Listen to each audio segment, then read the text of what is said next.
So in missional communities, one of the things we say is that we are a family of servant missionaries sent as disciples who make disciples.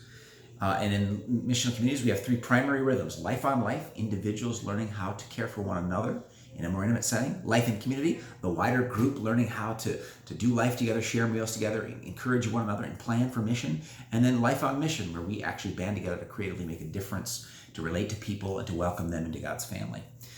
We believe that missional communities are our front line at Surprise for what really being a member of the church is. That they are going to be our primary way of influencing the community around us, because missional communities have a passion to make a difference in the world and in the people's lives that they come into contact with. People in community groups and missional communities will do things like sacraments. They'll share communion together. They'll even baptize one another if someone new comes to faith. And so they do everything that a full-fledged church will do. They are the front line of ministry at Surprise Church. They are the joy of growth that happens on Sunday morning, and it continues in groups and teams, ultimately to missional community. So our dream for everybody at Surprise is that someday they will build the rhythms and skills and passions that are necessary to become a member of a missional community, where you then learn how to make disciples of others and disciple yourself on mission as well. Our goal at Surprise, we share as our annual priority, is that 80% of those people who show up for worship will become a member in a community group or a serving team at Surprise.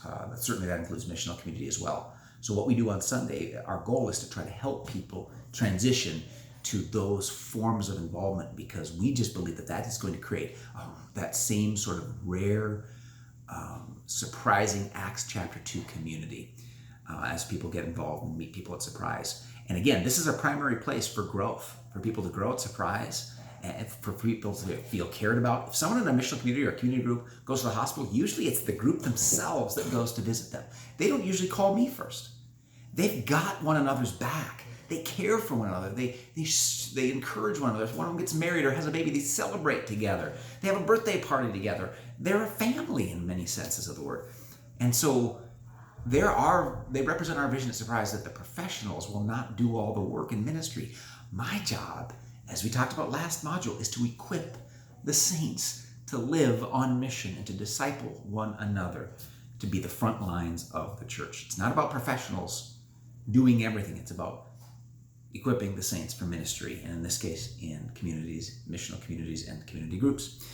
Our vision at Surprise is that more people, someday I dream of this day, that more people will enter Surprise Church through one of our groups, missional community or community group, just invited and connected with by people who just welcome them into their home, and they didn't even realize that they were visiting a church, because it's a living room, it's a kitchen, it's a pub.